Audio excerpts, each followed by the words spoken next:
Muy bien, pues tenemos esta asignatura. Yo me llamo Pablo Blanco Sarto, ya que se han presentado ustedes. Doy y he dado algunas asignaturas, entre las cuales están, por un lado, Eucaristía y por otro lado, Ecumenismo.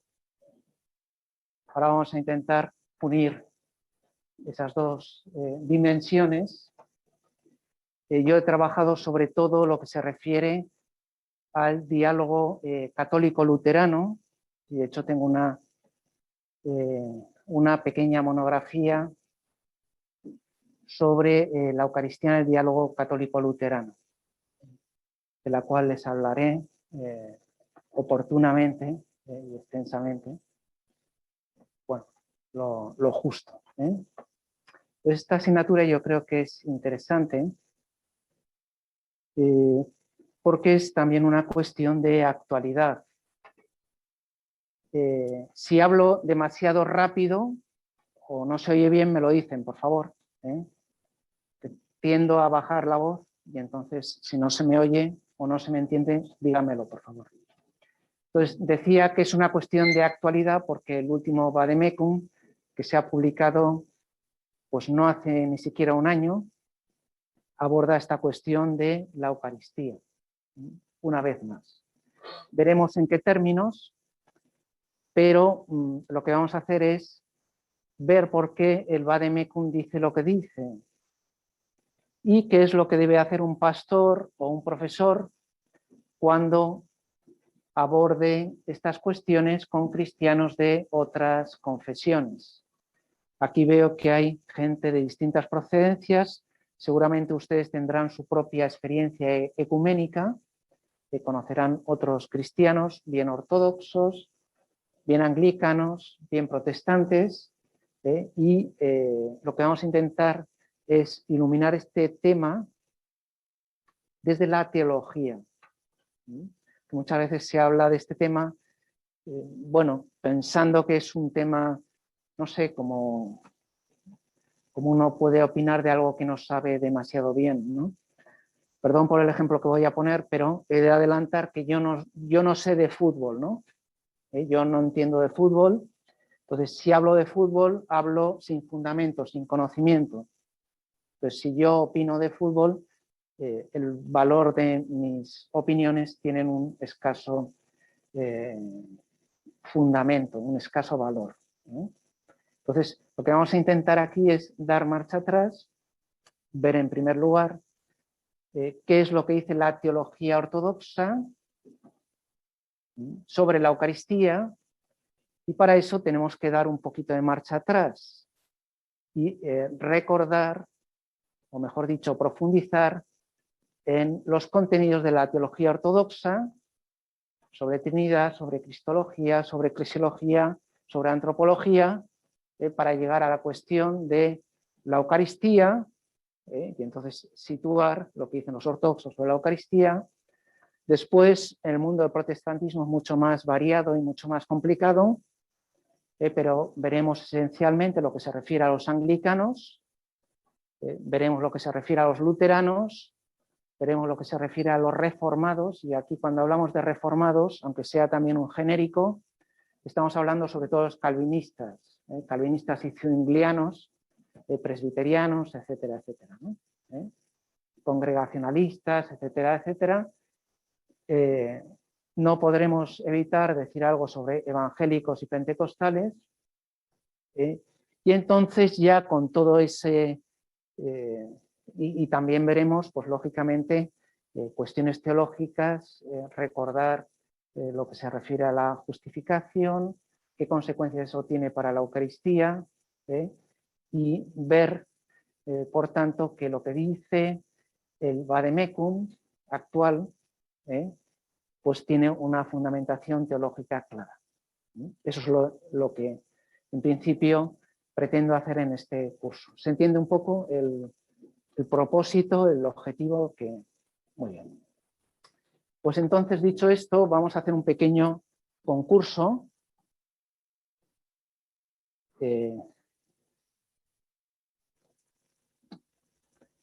¿Reconocen los personajes que están ahí? Algunos sí, ¿no? A ver, el señor de blanco, ¿quién es? Vamos a ver si se puede apagar aquí. Perdón. ¿Se ve mejor así? Papa Francisco, muy bien, 2 puntos. El de la derecha, o de la izquierda, que está con el Papa Francisco, Patriarca Bartolomé, Patriarca de Constantinopla, Patriarca Ecuménico, según el título que ellos mismos se dan. Este señor, que parece ser luterano. Ya saben que en Alemania, por lo menos, los rabinos, los jueces y los pastores luteranos visten de igual manera, puesto que el emperador en el siglo XIX unificó los uniformes. Es el típico uniforme de luterano. Bien, ¿se podría poner otras confesiones arriba? ¿Qué les parece que puede ser?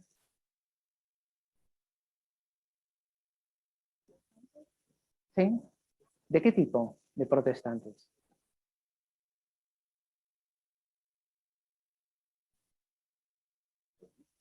Pentecostales, evangélicos, ¿no? Posiblemente, ¿no? Creo que son, en este caso concreto me parece que son pentecostales, pero no estoy seguro. ¿Y el de abajo? ¿Lo conocen? ¿Un anglicano? ¿2 anglicanos? Es un cardenal católico. Pero es verdad que los anglicanos suelen llevar una sotana de púrpura, ¿no? Y entonces se llama Kurt Koch, es el presidente del Pontificio Consejo para la Promoción de la Unidad de los Cristianos. Es decir, dicho en breve, es nuestro jefe. Antiguo obispo de Basilea, en Suiza, un excelente teólogo, profesor de teología anteriormente, y es el que se encarga de estas cuestiones ecuménicas, ¿no? Buena persona. Bien, vamos a empezar de un modo, digamos, inductivo. ¿Ustedes saben cuáles son los 5 pilares del Islam? A ver. Ayuno una vez al año, el mes de Ramadán. Peregrinación, muy bien, una vez a la Meca. Limosna a los pobres.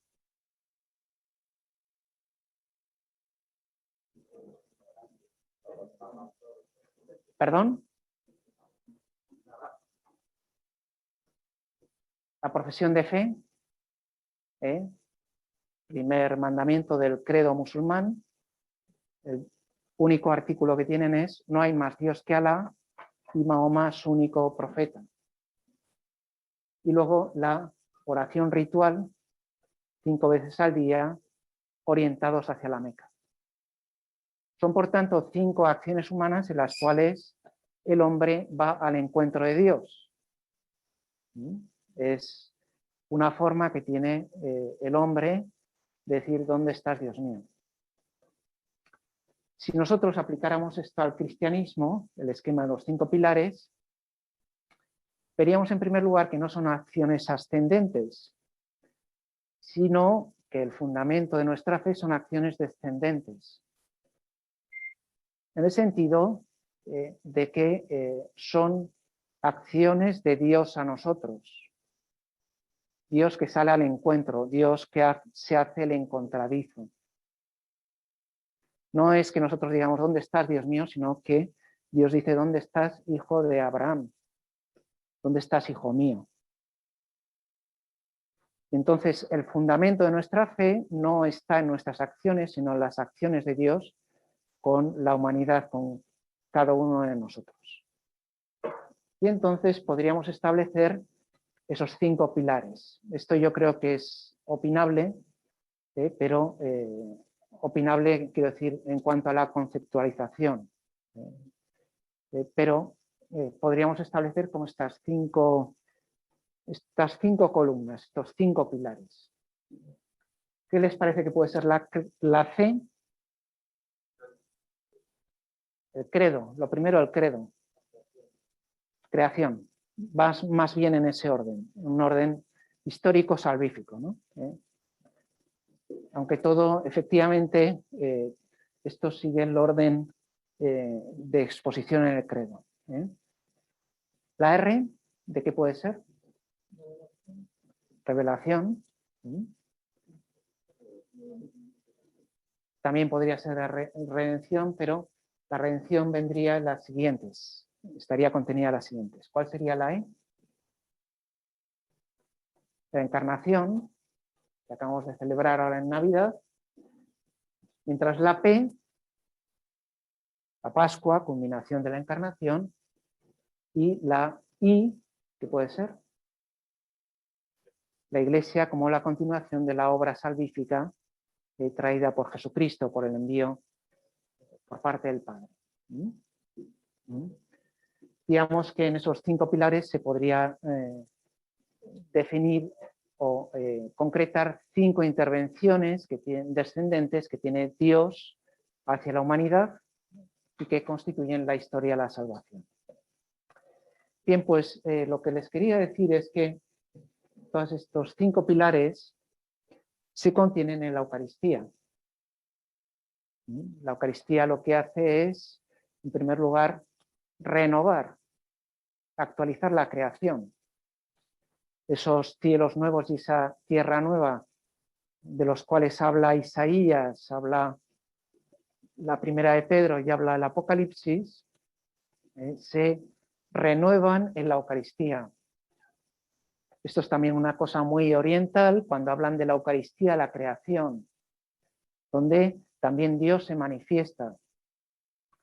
Pero también podríamos decir al mismo tiempo que el acto más, perdonen la expresión, más ecológico que uno puede realizar es precisamente la celebración de la Eucaristía, porque en la Eucaristía se renueva esa creación. Después, en la Eucaristía se actualiza, se pone en acto la revelación. Es decir, la revelación no es una especie de meteorito, como ustedes saben. La revelación no es la Biblia. La revelación trasciende la Biblia y donde nosotros escuchamos la palabra de Dios es cuando esta es proclamada en la asamblea litúrgica. Por lo tanto, la revelación también está contenida en la Eucaristía. La encarnación, pues la Eucaristía es la continuación de la encarnación. Esas huellas del Verbo Divino que constituyen la encarnación se perpetúan, continúan en este mundo gracias a la Eucaristía. Toda la salvación queda continuamente actualizada con la celebración de los sacramentos y especialmente la Eucaristía. La Pascua, más fácil todavía porque la Eucaristía no es otra cosa que el memorial de la Pascua del Señor. Entonces, todo el triduo pascual, todo el tiempo de Pascua, es traído al presente en la celebración eucarística. Y después la Iglesia, pues, ¿quién hace la Iglesia?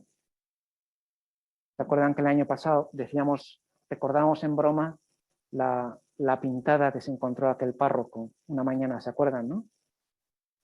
Una pintada que se encontró en la casa rectoral que decía: a los que no rezan, Dios les castiga con reuniones. Entonces, eso es un modo de decir en clave irónica que nosotros pensamos que la Iglesia la hacemos a base de reuniones, a base de discutir o a base de hablar sobre distintos temas. Y es verdad. Ahora estamos hablando mucho de la sinodalidad y vemos que hablar y dialogar sobre estos temas enriquece y facilita la acción del espíritu, siempre y cuando se dispongan las cosas tal como Jesucristo las ha dispuesto para su iglesia, ¿no? Pero lo importante no es lo que nosotros hacemos en la iglesia. Lo importante es lo que hace Dios en su iglesia. Y por eso la eclesiología eucarística, tanto de corte oriental como después occidental, lo que hace es definir la iglesia como el pueblo de Dios que se reúne en torno a la palabra, el cuerpo y la sangre de Cristo. Y por lo tanto, más que nuestras acciones, es la acción de Dios y especialmente es en esa acción divina que se realiza en la liturgia, es donde se alimenta, no es toda la iglesia, la liturgia, pero digamos que es el corazón, la fuente y la cumbre, dice el concilio, ¿no? Es decir, se alimenta de la Eucaristía y después culmina en esa Eucaristía.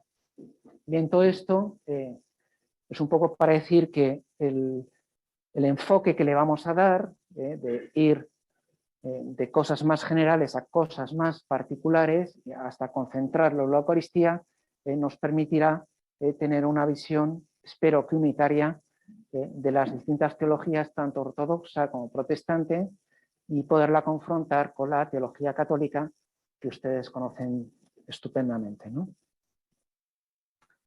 Bien, para esta parte de la teología ortodoxa vamos a emplear este manual,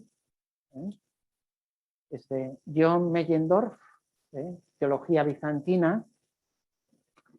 John Meyendorff es un exiliado ruso que va a Saint-Serge, la facultad de Teología Ortodoxa que hay en París, y después viajará a Nueva York, y ahí en la facultad de San Vladimir es donde él desarrolla todo su trabajo, ¿no? Entonces es un libro interesante porque, en primer lugar, lógicamente tiene el contenido propio de la teología ortodoxa, después tiene la claridad típica de los franceses son un poco cartesianos, y entonces la verdad es que escriben muy bien, con mucha claridad. Yo creo que es un modelo también que nos podemos inspirar también, ¿no? Y luego tiene también el toque un tanto pragmático de los americanos, mejorando lo presente, ¿no? Pues que saben, digamos, decir las cosas. Adelanto lo siguiente, este libro tiene mucha erudición, muchos datos. No voy a exigir esta erudición, estos datos. También porque son datos que escapan, digamos, al horizonte que nosotros podemos tener, que es más bien de tipo occidental. Pero sí que considero que es una lectura necesaria. O sea, que se deba leer no quiere decir que va a ser preguntado en cada uno de sus detalles. Les voy a pedir un esquema de este libro. Entonces, digamos que un modo práctico es ir leyendo el libro, haciéndose un pequeño esquema, y después a la hora de preparar el examen ustedes estudian su esquema y triunfarán tranquilamente en el examen. ¿De acuerdo? Bien. Entonces vamos a por el título. Teología bizantina. El término bizantino, en castellano, por lo menos aquí, no sé, en otros países, tiene una connotación negativa en el sentido de algo demasiado sofisticado e inconcluyente. Por ejemplo, el término bizantino se aplica a disputas bizantinas o discusiones bizantinas. No sé si han oído esta expresión, pero son expresiones que, dada la sutilidad mental de los orientales y especialmente los bizantinos, pues discutían cuestiones teológicas como cuál es el sexo de los ángeles o bueno, esto es un poco paródico, ya me perdonarán, ¿no? O cuántos ángeles caben en la punta de un alfiler. Digamos, tiene sentido, digamos, negativo, que lógicamente no es el que corresponde al libro, porque si no, no vendería ningún libro, ¿no? Evidentemente. Entonces, el título hace referencia a Bizancio.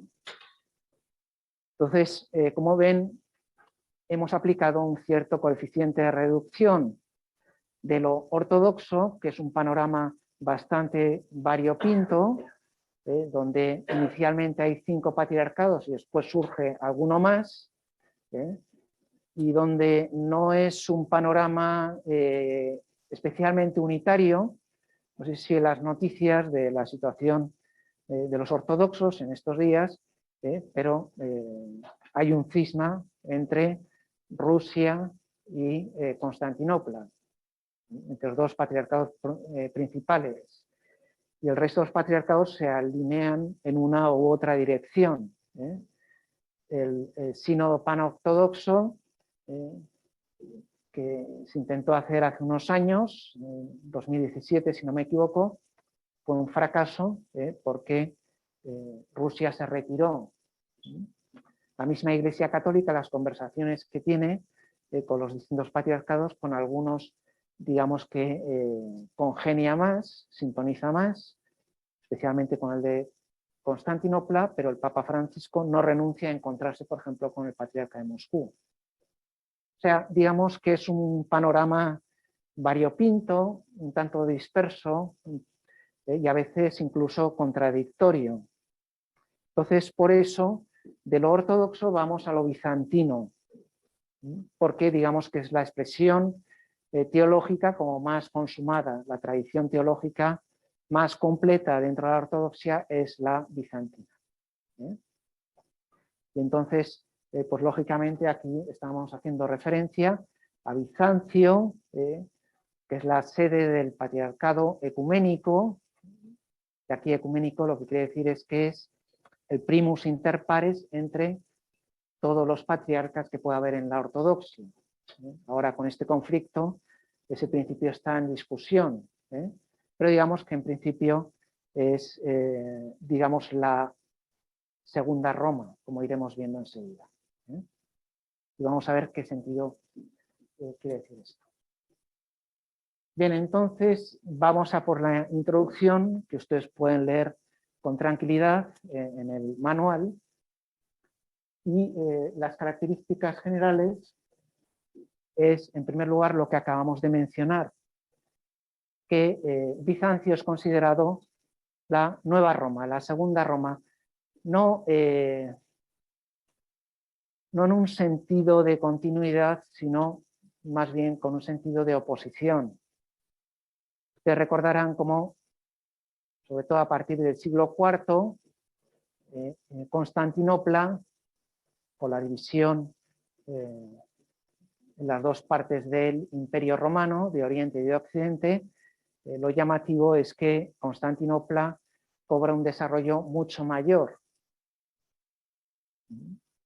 Entonces, se cuenta que en la época de San Gregorio Magno, mientras los cerdos pastaban entre las ruinas de Roma, pues en Constantinopla se celebraban concilios, era una corte esplendorosa, tenía un desarrollo intelectual y cultural netamente superior, y entonces Bizancio se erige como la segunda Roma que es alternativa a la primera. O sea, no tiene un sentido de decir, bueno, Roma, Bizancio y después Moscú, cuando después los rusos reivindicarán para sí el título de tercera Roma, lo que están diciendo es que Roma y Bizancio han quedado atrás y entonces la verdadera Roma, el verdadero centro de la cristiandad es Bizancio o después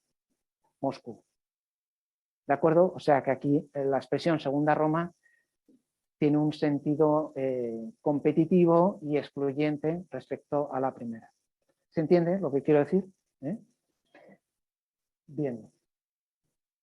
Bien, lo segundo que tenemos que recordar esto seguramente les sonará, es que en Oriente no se habla tanto de naturaleza y gracia como hemos hecho la tradición latina, la tradición occidental, sobre todo a partir de San Agustín, sino que se hablará sobre todo de la teología de la imagen. Aquí no nos referimos simplemente a los iconos, que saben que tienen una gran importancia en la cultura oriental y en la religiosidad y en la espiritualidad orientales, sino que estamos hablando de el hombre entendido como imago Dei, como hecho a imagen y semejanza de Dios. Entonces, vamos a ver cómo toda la teología oriental, y especialmente también ahora la ortodoxa, tiene un carácter teocéntrico, donde la relación con Dios, la dependencia respecto a Dios, va a cobrar un protagonismo especial. El hombre, la mujer, es el espejo en el cual Dios se mira, y de ahí su dignidad, porque hemos sido constituidos a imagen y semejanza de Dios. La persona es icono de la Trinidad. Entonces, digamos que la referencia vertical va a tener la importancia que conocemos, ¿no? Bien, entonces, nobleza obliga. Lo que tiene que hacer cada persona, cada cristiano, es asumir ese don, esa tarea que ha recibido para consumarla en el amor. O sea, digamos, toda esta dimensión vertical, trascendente, para explicar a la persona, va a tener una gran importancia, lo cual contrasta un poco con el antropocentrismo más propio de la cultura occidental y también en parte de la teología latina, según dicen ellos. Bien, entonces tenemos una visión teocéntrica y aquí la polémica podía estar centrada en torno a los protestantes.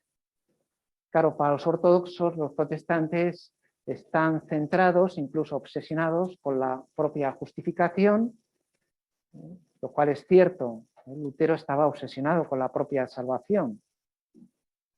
Mientras descuidamos el aspecto complementario de la justificación. El ser justificados del pecado es para recibir la gracia. Esa gracia inhabita en cada uno de nosotros, vive dentro de nosotros. Es lo que los orientales llaman la teosis o theiosis, ¿no? La divinización, el endiosamiento. Y siempre cuento lo que hacen los orientales en el bautizo, ¿no? Cuando pues toman al bebé o a la bebé, le administra el bautismo, después la confirmación, porque la administra el mismo presbítero, el mismo sacerdote, el párroco, y después le dan la Eucaristía. Como es un lactante o una lactante, se lo dan bajo la forma del sándwich, es decir, bajo la especie del vino, una cucharita. Y después el Pope toma al niño y bendice a la asamblea. ¿Por qué? Porque ese niño es morada de la Trinidad, está endiosado, está divinizado. Toda esta teología de la imagen y de la inhabitación está muy presente, por ejemplo, en el libro famoso de Nicolás Cavasilas, ¿no? Cuyo título ahora me escapa, no sé, ¿Vida de Cristo? ¿Es? Vida en Cristo, gracias. Vida en Cristo, donde explica cómo esa vida en Cristo, sobre todo por vía sacramental, iniciada por el bautismo y culminada con la Eucaristía. Bien, está también la cuestión de la cristianización del helenismo, ¿no? Mientras la cultura occidental y sobre todo a partir de Harnack con la acusación de que el cristianismo corrompiendo la verdadera esencia del dabar bíblico, del mensaje judío, pues la propuesta de los orientales es que en realidad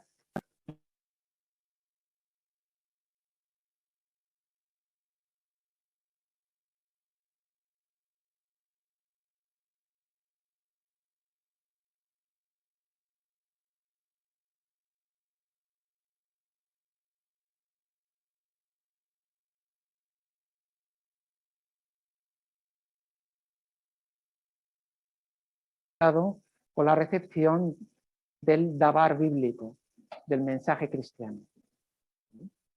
Bien, esto lo veremos en algunas cuestiones, sobre todo en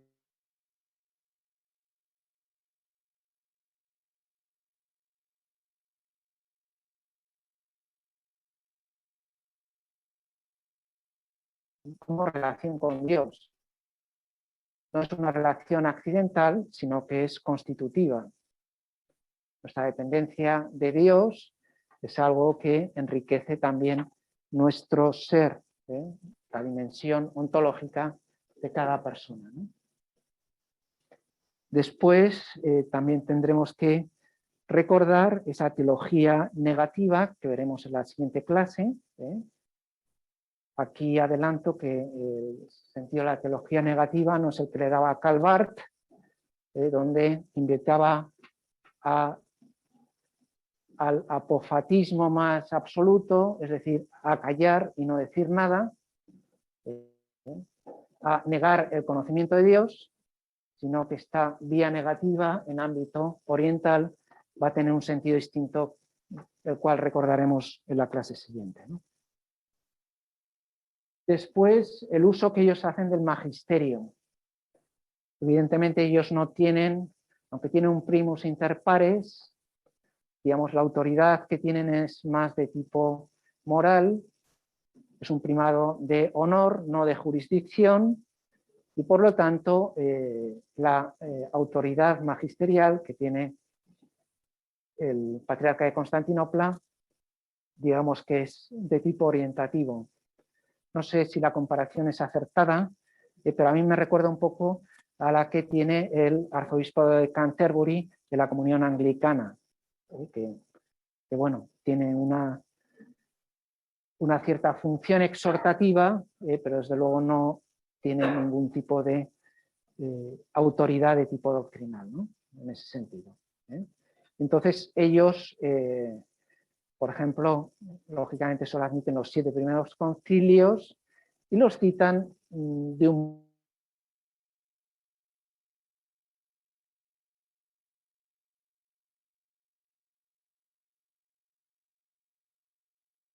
modo, digamos que no tengo Nacianceno, hablaba, discutían sobre la consustancialidad,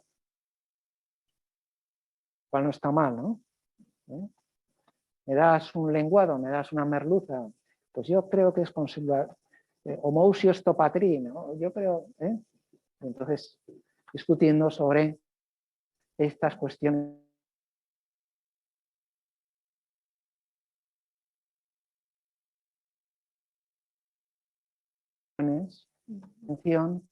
todo el pueblo bizantino en todos los concilios y en todas las, o en Éfeso, ¿no? Acuérdense como la multitud proclama a María como la Theotokos, ¿no? Bien.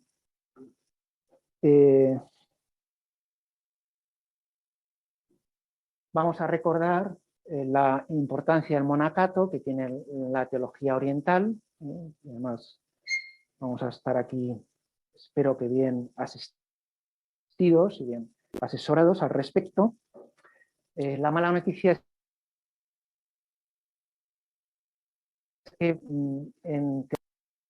de hecho, hay algunos intérpretes que dicen que la escena final de los hermanos Karamazov, cuando Alyosha deja el monasterio, porque el Starez Zósimo, es decir, su maestro espiritual, le dice que abandone el monasterio, es precisamente para que vaya al mundo a anunciar el mensaje evangélico. Entonces, en ese sentido, algunos ven esa última escena de los hermanos Karamazov como un guiño o una propuesta para desarrollar una teología del laicado que digamos que no está muy presente en esta teología ortodoxa. De hecho, el primer libro de Doctrina Social de la Iglesia Ortodoxa, fíjense que han pasado por ahí los zares, los bolcheviques, Boris Yeltsin, toda esta gente, ¿no?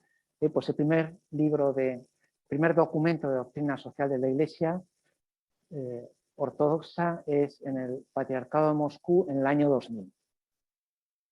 O sea que digamos que la cuestión social también es otro de las tareas pendientes, por decirlo de alguna manera, ¿no? Y luego, como ustedes saben muy bien, también en ámbito ortodoxo, la liturgia no es algo ornamental, sino que es algo constitutivo, es una verdadera fuente de conocimiento donde encontramos la revelación actualizada y donde se constituye y se construye la Iglesia. Bien, esto digamos es un menú de lo que vamos a ir desarrollando más adelante. Muchas gracias. Pues descansamos 15 minutos y seguimos después.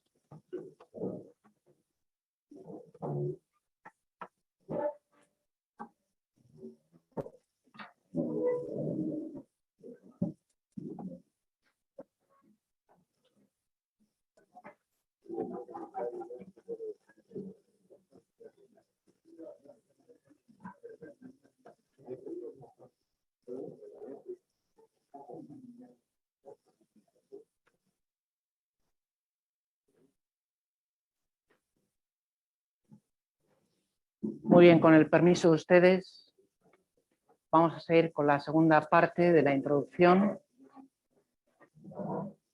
¿Se puede oír bien? ¿Pueden escucharme? ¿Se escucha?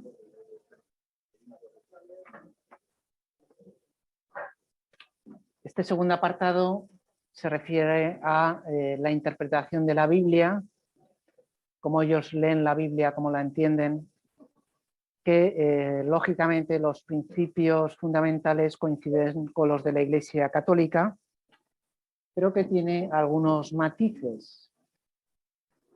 Entonces, la primera cuestión que podemos abordar es la cuestión del canon,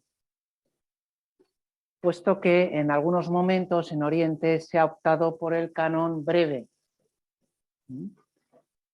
en el cual pues excluyen algunos libros como son Sabiduría, Eclesiastés, Esther, Judith y Tobías, y luego en el Nuevo Testamento Apocalipsis, ¿no? Es lo que intentaré explicar en los siguientes momentos, ¿no? Entonces, en algún momento se había tendido más, para expresarlo en términos más familiares a nosotros, por los libros protocanónicos, dejando de lado los deuterocanónicos, ¿no? Como ustedes recordarán, el modo en el cual se constituye el canon bíblico es, en un primer momento, en la liturgia, por eso la liturgia es anterior al canon. O sea, podemos imaginar cómo en las celebraciones de la liturgia de la palabra, que tendrían las Eucaristías, los primeros cristianos, a imitación de lo que ocurría en las sinagogas, se leían textos del Antiguo Testamento y ahora, a diferencia de las sinagogas, del Nuevo Testamento. Entonces, quedaba pendiente una labor de discernimiento, de discreción, de criba para ver cuáles eran los textos auténticos de aquellos que eran apócrifos. Ese discernimiento en un primer momento lo llevarían a cabo los mismos apóstoles, diría Pedro. Oye, eso no fue así, ¿no? El Evangelio de la Magdalena, pues no me suena, ¿no?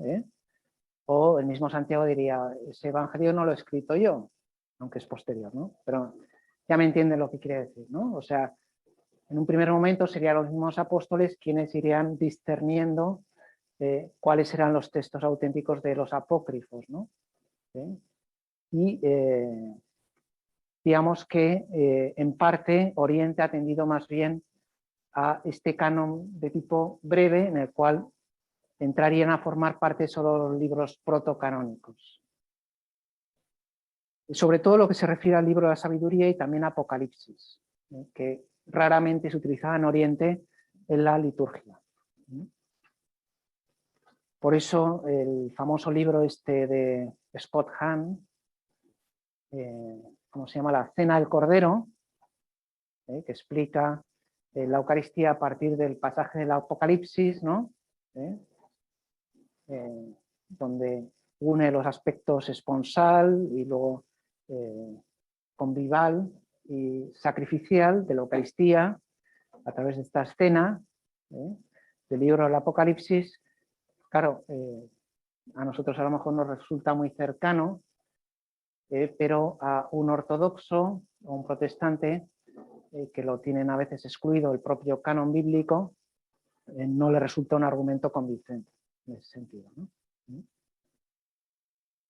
Bien, entonces, al final se acaba imponiendo, como saben ustedes, la traducción de los 70, y la traducción de los 70 optará por el canon largo, es decir, incluyendo también los libros deuterocanónicos.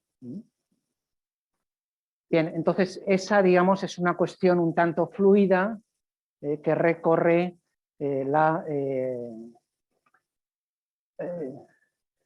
la teoría de la interpretación bíblica en Oriente.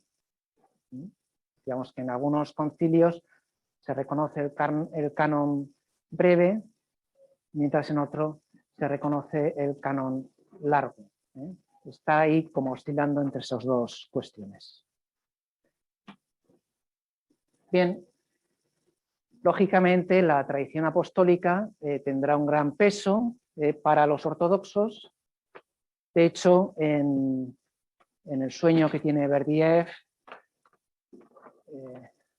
hoy estoy un poco torpe, ya me perdonarán, la leyenda del anticristo, tiene una especie como de relato ecuménico, muy interesante. Pues ahí el argumento, no voy a contar el final para no hacer spoiler, no machacarles la historia, pero la cuestión es que aparece el amo del mundo que triunfa en este mundo y entonces quiere dominar la iglesia, y lo que hace para dominarla es regalarles un museo de la tradición a los ortodoxos, mientras a los protestantes les regala, ¿qué les puede regalar a los protestantes? Sí, un instituto bíblico. Pues construye un instituto bíblico ahí con todo tipo de bibliografía, equipación, etcétera, etcétera, ¿no? Bien, y sigue. No voy a contar nada más, sino simplemente eso, ¿no? O sea, lo que caracteriza a los orientales es ese amor a la tradición.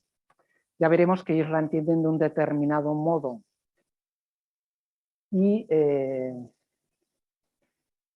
de hecho, cuando uno lee libros de teología ortodoxa, a mí me ha tocado ahora recientemente leer algo, llama poderosamente la atención la lista de padres que aparecen continuamente.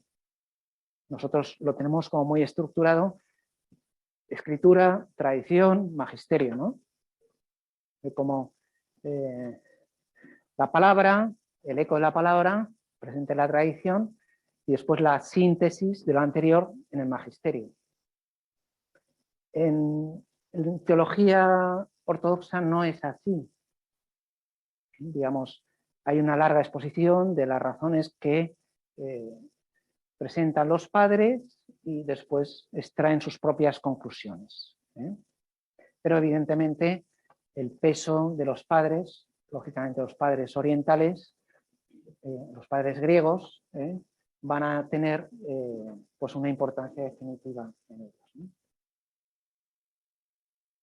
Bien, luego ese método exegético seguirán el criterio patrístico de los siglos IV y V, y es sobre todo que la teología tiene que estar en directo contacto con la teoría. Como saben ustedes, teoría quiere decir visión, contemplación. Y por lo tanto, todo discurso teológico debe tener un momento de iluminación previo. Entonces, hay siempre una entraña viva, muy sugerente en toda la teología oriental. Quizá los occidentales somos más pragmáticos, somos más lógicos, somos más racionalistas, más conceptuales. La teología oriental es más de tipo simbólico, menos discursiva en el mal sentido de la palabra, menos racional, también en el sentido negativo de esta expresión, pero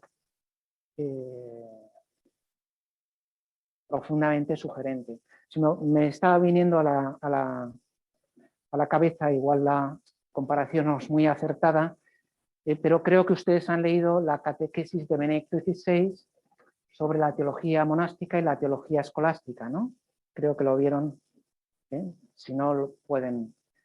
Ahí explica cómo bueno, la teología monástica parte de la escritura y de los padres y de la liturgia, que hace unas consideraciones de tipo espiritual y de tipo personal, mientras la teología escolástica, perdón por la simplificación que estoy haciendo, lo que busca es la comprensión conceptual, la comprensión racional.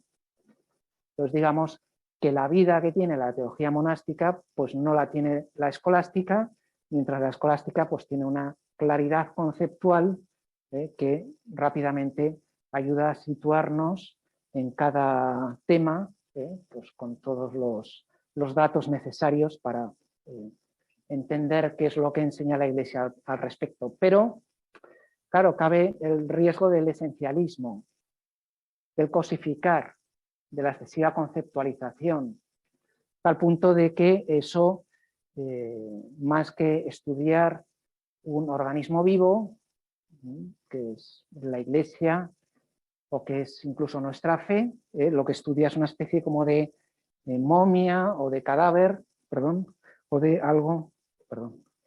algo, digamos, excesivamente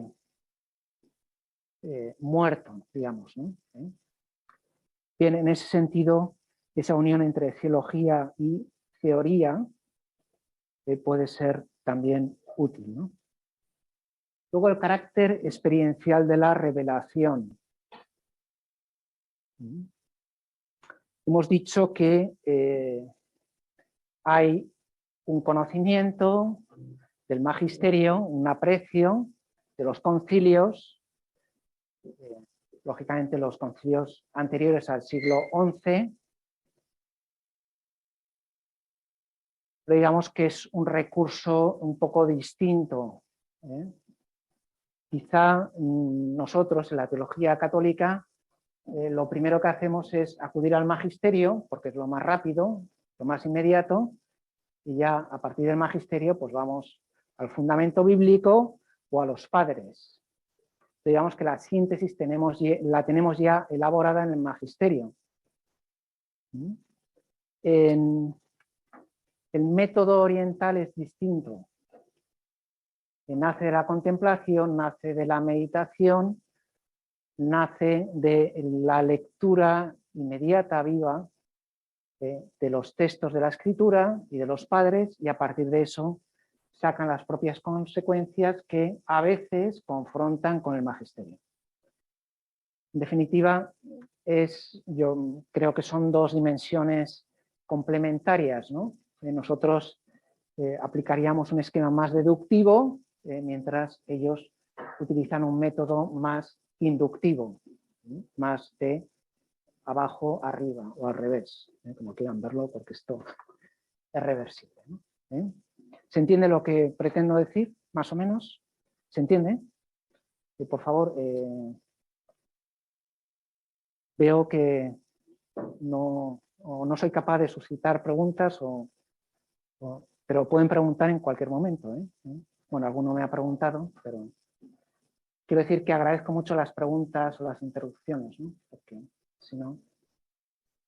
Bien, entonces, a mí me parece interesante este concepto que ellos tienen de la tradición, porque es el concepto que se ha manejado en la teología contemporánea, o incluso el Papa Francisco. El Papa Francisco, que es un genio de las imágenes, dice, ¿cómo es? Amar la tradición no es venerar las cenizas, sino mantener encendido un fuego, me parece que es, ¿no? O sea, ese concepto de tradición viva. Otra imagen que se utiliza para explicar la tradición es la de un río que tiene movimiento, que tiene vida, no es un depósito. Nosotros utilizamos la expresión depósito de la tradición, ¿no? Que a mí imaginariamente siempre lo he asociado como algo estático, ¿no? El depósito de la tradición. Me suena a depósito de agua, ¿no? Donde, sin embargo, la tradición no es eso, ¿no?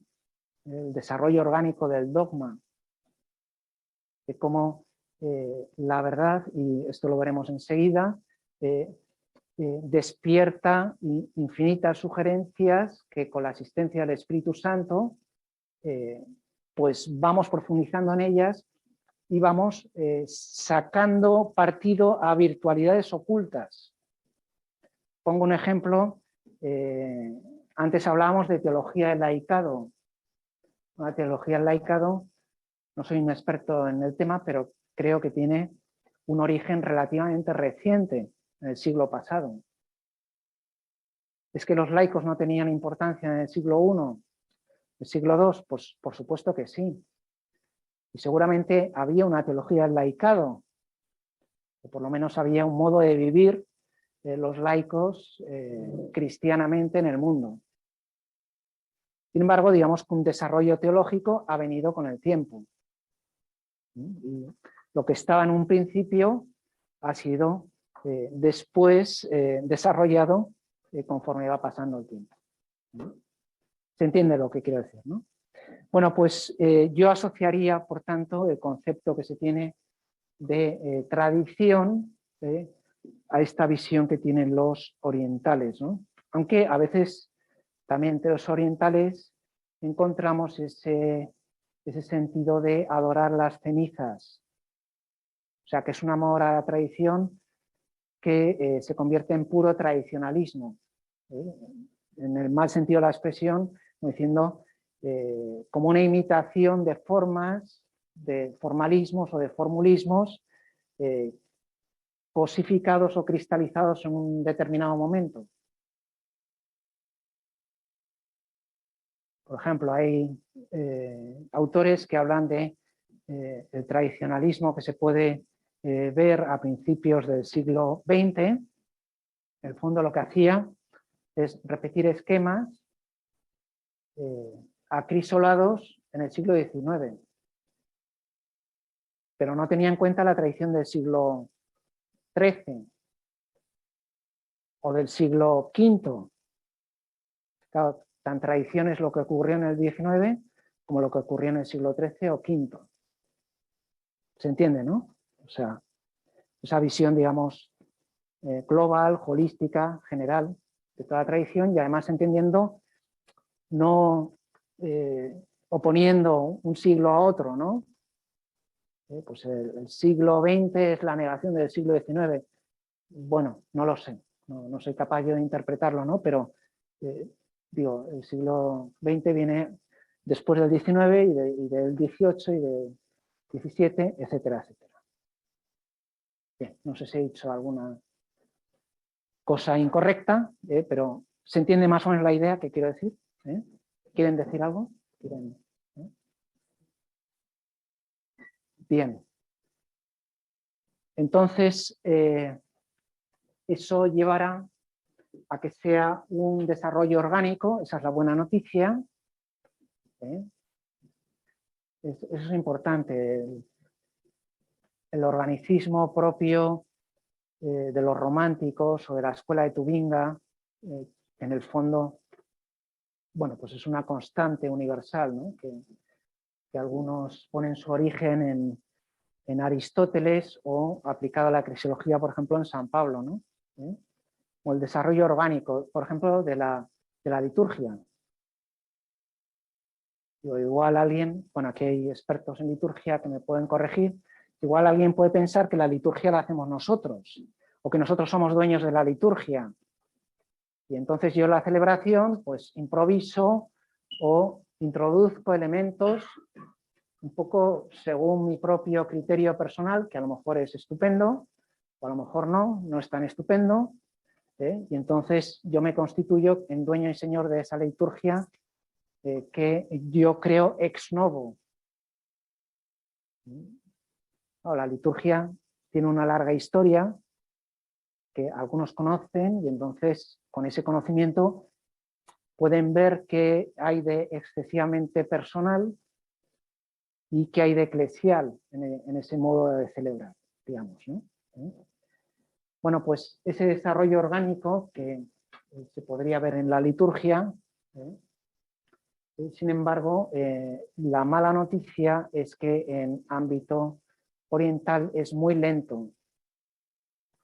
Entonces, eso que hemos comentado antes de la doctrina social, claro, si la cuestión social surge en los comienzos del siglo XXI,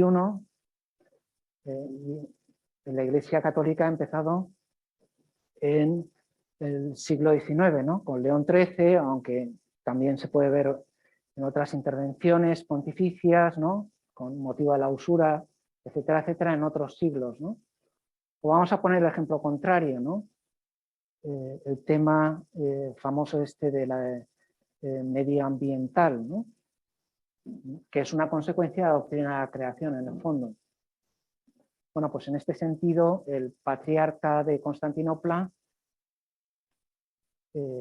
ha sido uno de los que se consideran en la vanguardia, aunque sobre estos temas pues, ha hablado Juan Pablo II, ha hablado Benedicto XVI, ha hablado el Papa Francisco en la Laudato Si, ¿no?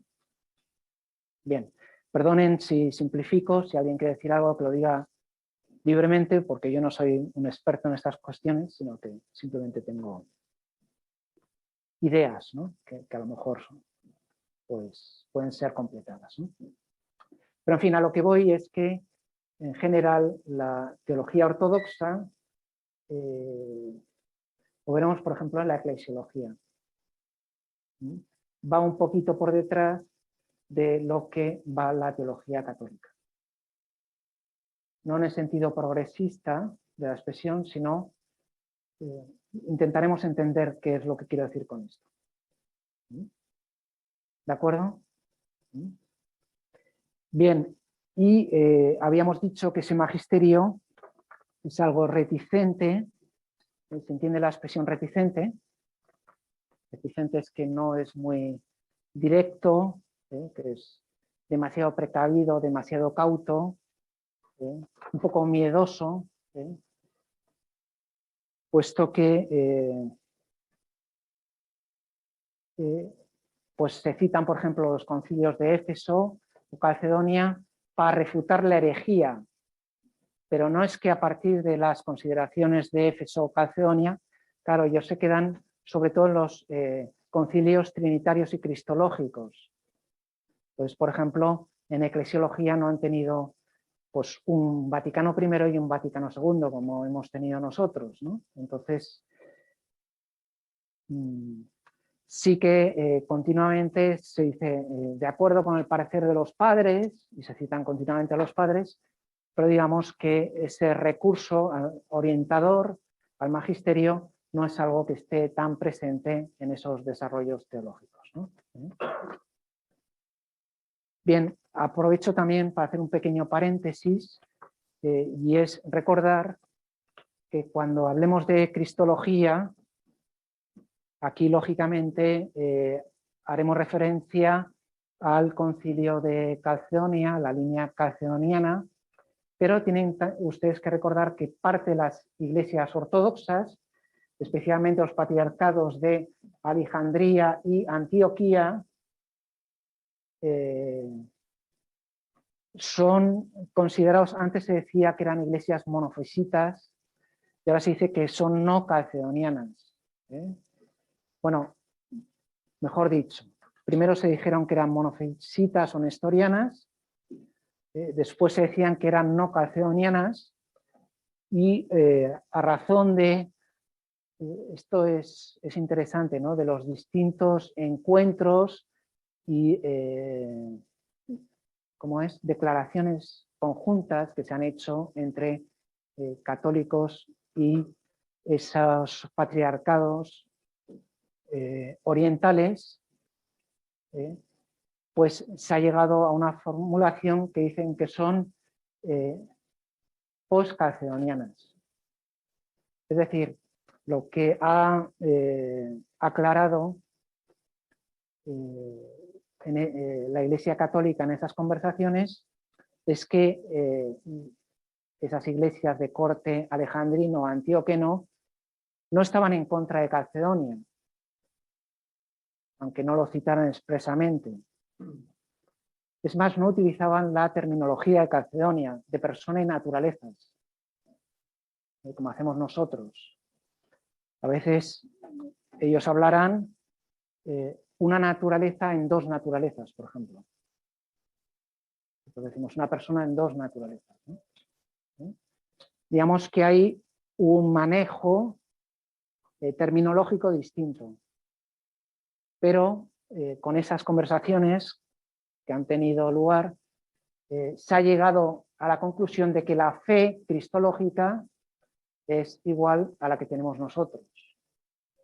Y eso ha llevado a que la denominación que tenían antes de nestorianas o monofisitas ha desaparecido, puesto que reconocen tanto la humanidad como la divinidad de Jesucristo. Esto es, como recordarán, nuevo paréntesis dentro del paréntesis, ya perdonarán, hay tres grandes divisiones en la Iglesia. La primera es del siglo V, que son estas iglesias, ¿no?, por cuestiones cristológicas. La segunda del siglo XI,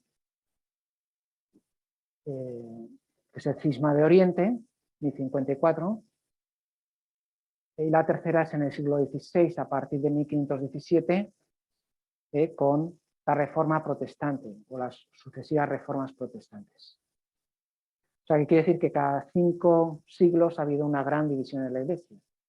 Primero las antiguas iglesias orientales, ortodoxas, después las iglesias ortodoxas y luego las comunidades protestantes. O sea que estamos en el siglo XXI, eso quiere decir que en este siglo puede ocurrir lo contrario, ¿no? No voy a decir, bueno, pues va a haber un nuevo cisma, no, puede ocurrir lo contrario, puede empezar, digamos, ese movimiento de unidad para recomponer esa unidad querida por Jesucristo para su iglesia, ¿no? Que todos sean uno, etcétera, etcétera. ¿De acuerdo? Bien, se acabó el fervorín ecuménico y pasamos a considerar algo que va a ser importante para el próximo punto, es la verdad inagotable. El concepto de verdad que tienen no es un concepto, decíamos, esencialista, no es cosístico, es un concepto vivo, es un concepto, yo creo que más acorde con la sensibilidad actual, donde la verdad no es una especie de bloque que uno comparte o uno posee, sino que es algo que nos trasciende, que conocemos en parte, que es un misterio. Un misterio no quiere decir algo que no se conozca, sino algo que siempre se puede conocer más y más y más. O sea, en ese sentido, el concepto de verdad que tienen los orientales no solo es distinto del racionalismo moderno, de tipo cartesiano, que solo formulable en conceptos matemáticos, ¿no? sino que es también contrario al racionalismo de tipo origenista, donde se reduce la verdad no al Dios vivo, sino al Dios de los filósofos. ¿Se acuerdan de la famosa, el testamento de Pascal, ¿no? Les han contado, ¿no? Testamento de Pascal, lo que se encontraron, el documento que se encontraron cosido en la casaca, ¿no? ¿Se acuerdan? Lo que ponía ahí, cuando murió, se encontraron ese documento que decía fuego, no el Dios de los filósofos, sino el Dios de Abraham, de Isaac y de Jacob. Bueno, pues a veces el origenismo quiere precisar tanto en su conceptualización que alcanza más el Dios de los filósofos que el Dios vivo de Abraham, de Isaac y de Jacob, ¿no? ¿De acuerdo? Bien, entonces esto yo creo que es una buena introducción al tema de la teología positiva y negativa. Bien, entonces el apofatismo propio de la teología oriental, decíamos que era distinto. Sí, dígame.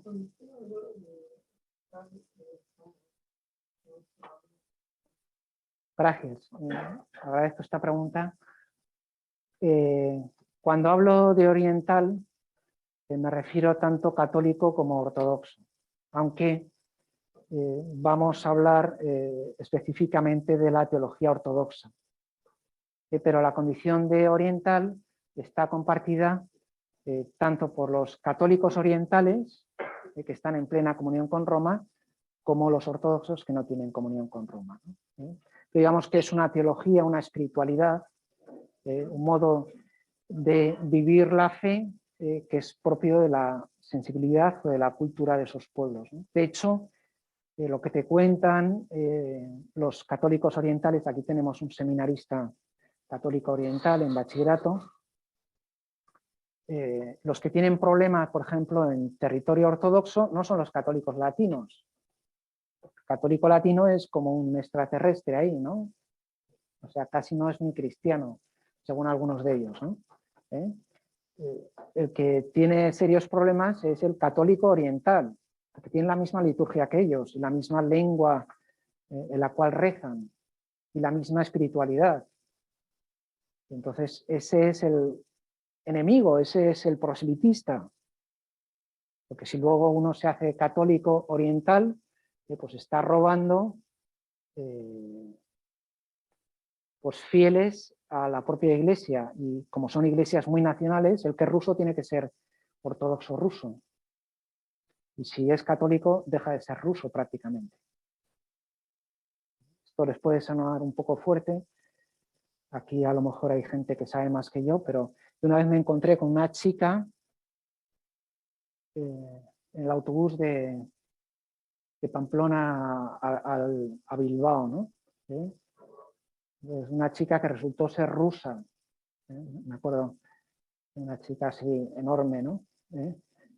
Y efectivamente yo veía que se acercaba y me tocó a mí, ¿no? Entonces empecé a hablar con ella y resultó ser una rusa, fotógrafa. Y esta había conocido a un sacerdote polaco ahí en Moscú y primero se había sentido muy bien acogida. Y después se ve que hicieron una buena labor de querigma y de catequesis con ella, le explicaron bien la fe y esta se hizo católica. Y entonces su familia le dijo que había dejado de ser rusa porque se había hecho católica. No sé si esto es generalizable, pero eso es lo que ella me contó o lo que yo le entendí, porque estábamos ahí. Bien, entonces decíamos que esa teología apofática no es el sentido que le da Karl Barth de teología negativa como negación del conocimiento de Dios, sino como esa verdad es siempre algo inagotable, que siempre podemos conocer más y más y más. está viniendo a la cabeza el último tuit que creo que puso Benedicto XVI antes de renunciar. Dijo: nosotros no poseemos la verdad, es la verdad quien nos posee a nosotros. Es un cambio de perspectiva interesante, ¿no? La verdad que es Cristo nos posee, entre comillas, a cada uno de nosotros, y nosotros participamos de su verdad. Esa dimensión relacional del conocimiento está presente en ese concepto más vivo que ellos tienen de la fe y del conocimiento de Dios, ¿no? La fe como encuentro, la fe como una relación que engendra, que genera un conocimiento, eso que hemos estudiado todos en teología fundamental, propio de la teología fundamental católica del siglo XX, pues quizá en este tipo de teología está más presente desde antes, ¿no? Cuando un teólogo proclama lo que Dios no es, está diciendo la verdad. O sea, hay una fase negativa, como en la analogía, ¿no? Analogía negativa, analogía positiva, ¿no? El conocimiento por analogía tiene una fase negativa, que es decir, lo que Dios no es, y en ese sentido ya está conociendo a Dios. Dios no es perverso, Dios no es cruel, Dios no es caótico, Dios no es injusto. Estamos hablando de Dios, aunque simplemente estemos negando cualidades negativas, ¿no? Pero esa fase negativa tiene también una cierta función, y por decirlo de alguna manera, purificadora, ¿no? Es lo que se llama la catarsis, la purificación, que está también presente en los dramas griegos, con un sentido moral, pero aquí, aparte del sentido moral, tiene también un sentido cognoscitivo. Es decir, el negar lo que Dios no es limpia, por decirlo de alguna manera, nuestro conocimiento y nos predispone a conocer lo que Dios es. Esa es la fase negativa, que es anterior a una fase positiva, ¿no? Bien, este apofatismo oriental recordamos que es ajeno al gnosticismo, en el cual el que conoce a Dios es una especie de iluminado, que todo lo sabe, y donde toda relación con Dios se reduce a puro conocimiento, donde hay una separación entre teoría y praxis, o entre teoría y teología, como dirían ellos, y entonces ese gnosticismo sería un conocimiento como muy exclusivo y exclusivista de Dios. Los gnósticos son los únicos capaces de conocer a Dios. Luego el vulgo, el pueblo, no es capaz de conocer a Dios. Los ignorantes, pues es una masa damnata que en ningún momento puede acceder a Dios. El mensaje cristiano sería para los gnósticos algo puramente elitista, ¿no? O el platonismo, que sitúa la realidad divina como total trascendencia, como el absolutamente otro, aquel que no puedo conocer en absoluto. Como sabemos, en Dios hay un velamiento y un desvelamiento.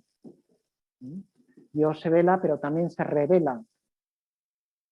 Entonces, en ese juego de conocer, pero no conocer del todo, es donde está nuestra franja de conocimiento, ¿no?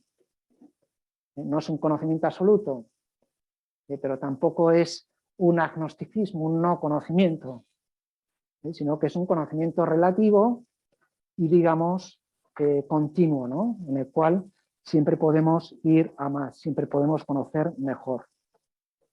O el origenismo, que ya habíamos calificado como una especie de racionalismo que solo se hace cargo del Dios de los filósofos. Es decir, donde hay un conocimiento de Dios como un motor inmóvil, como un primer principio, como una causa incausada. Claro, como decía aquel, ¿no? Yo no puedo rezar ante un motor inmóvil. Aunque una vez un filósofo me dijo, yo sí puedo rezar ante un motor inmóvil. Y digo, ¿y tú puedes celebrar ante un motor inmóvil? Entonces se quedó. No se entiende la paradoja que le planteé, ¿no? Claro, el Dios que tenemos es un Dios vivo, es un Dios encarnado. Y en ese sentido tiene que ver con esa carnalidad, con esa materialidad nuestra, propia de los sacramentos. ¿Se entiende lo que quiero decir o no? No mucho, ¿no?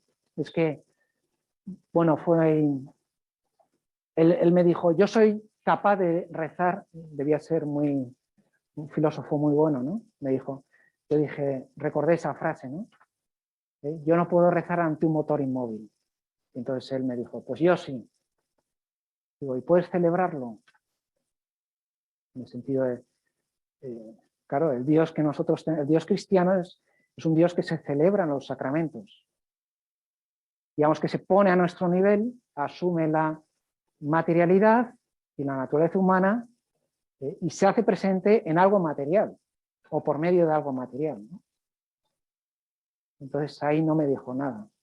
Entonces, bien, yo simplemente lo dejo ahí porque no sé muy bien a dónde puede llevar esto, ¿no?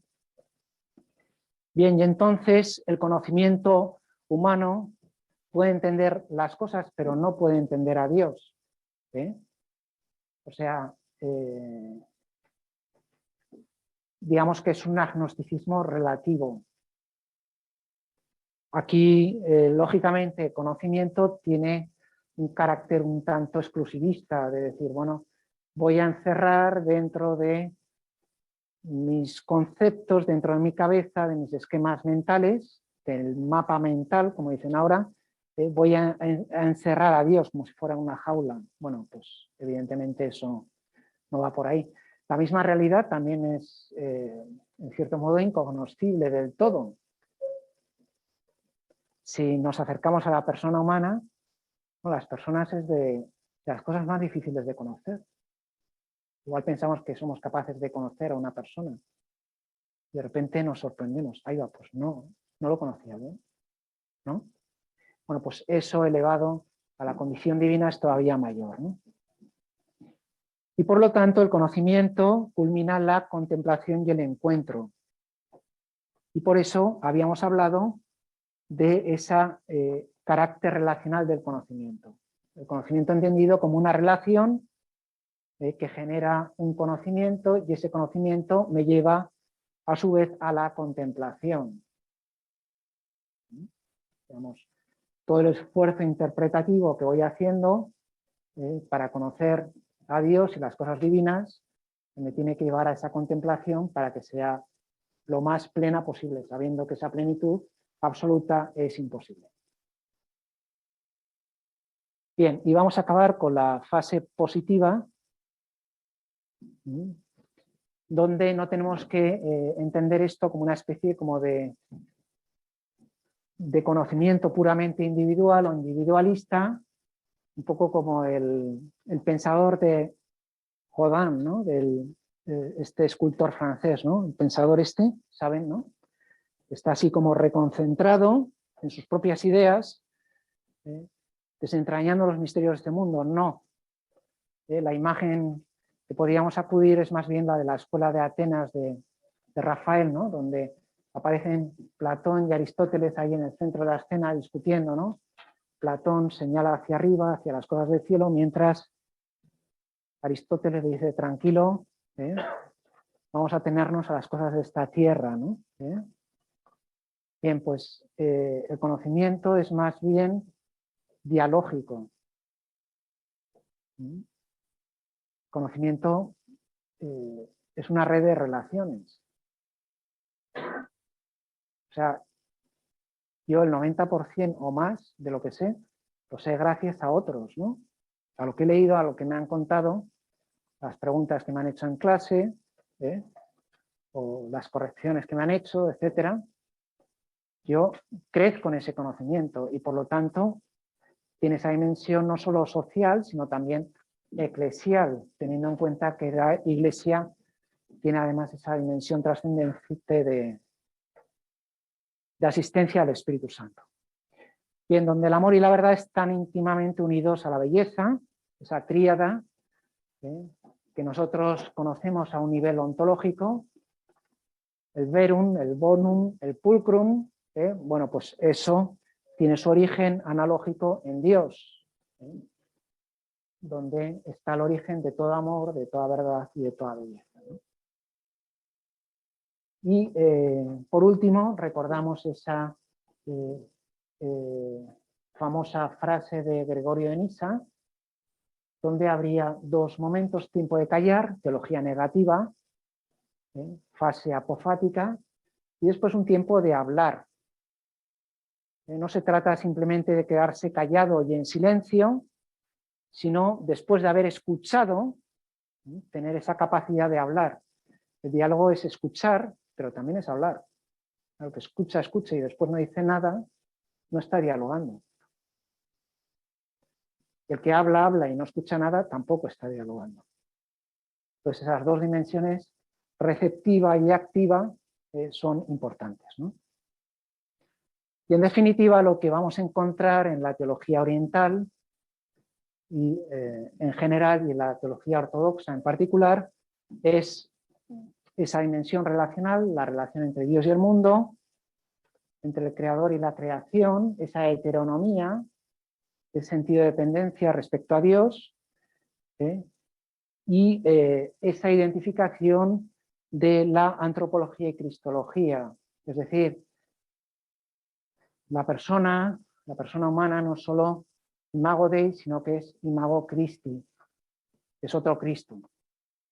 Y entonces ahí es donde iremos desvelando por los principales contenidos de la teología ortodoxa. ¿De acuerdo? Perdón que no haya dejado tiempo para las preguntas. Si quieren algo, yo estoy por aquí. Pues muchas gracias y hasta el martes que viene.